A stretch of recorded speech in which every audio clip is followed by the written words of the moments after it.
Hi, this is IlanotReviewEarth, the Ilanot Review's virtual launch party. I am Annie Marhefka, and my story in the Ilanot Review is Flying into Chicago at Sunset. Thank you for joining me in Baltimore, Maryland. Through the book-sized window, the circling planes blink in the sky like lightning bugs at dusk. The earth below is speckled with baseball diamonds and a grid of twinkling houses with streets painted diagonally. I imagine dollhouse-sized mommies and daddies tucking kiddos into cartoon-printed sheets, stuffed animals under arm crooks. The city dead ends into the abyss of the lake abruptly, a hard line between life, motion, rapidity, and solitude, endless space. The moon is barely distinguishable from the lightning bugs, a shiny, pulsing orb, shifting slightly along with me. The other passengers on the plane are as distant and fleeting as the flickering planes trying to avoid crossing into each other's flight paths.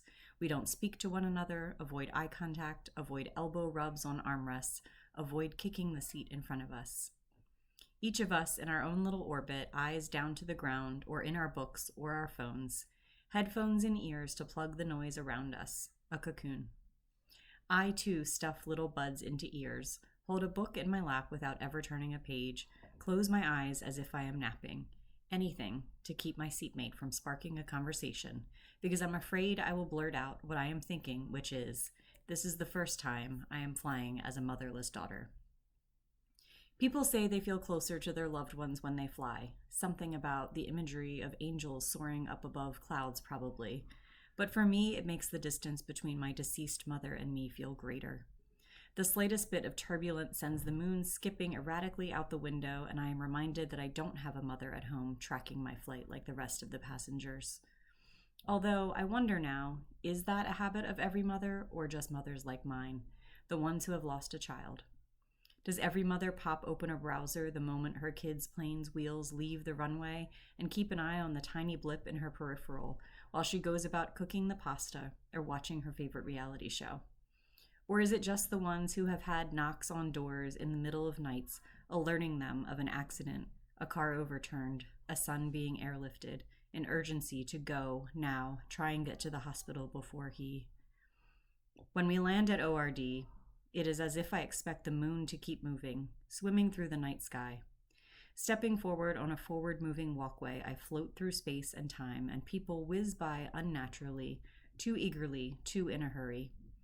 Though in motion, I feel as stationary as the moon, with its lightning bug companions circling round. I am somewhere between concourses B and C, and the only thing that grounds me is looking up.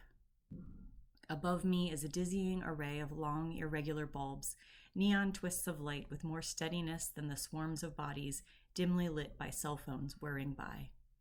The lambent glow of the squiggling bulbs radiates off the tops of heads, baseball caps and balding crowns, and the women with soft bouncing curls. Blues and violets and greens blur together, a brilliant and blinding mesh of color that gives off the illusion that the immobile lights are flickering.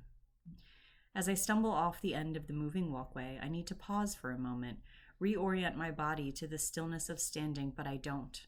I keep going, crossing the carpet way and stepping onto the next moving walkway. I must stay in motion, keep moving to the next tunnel of swirling neon lights, moving further away from her death date, moving closer towards her. Thank you for listening, and please go check out the other incredible pieces in the Ilanot Review. If you'd like to read more of my work, visit my website, AnnieMarhefka.com, or follow me on Twitter at CharmCityAnnie.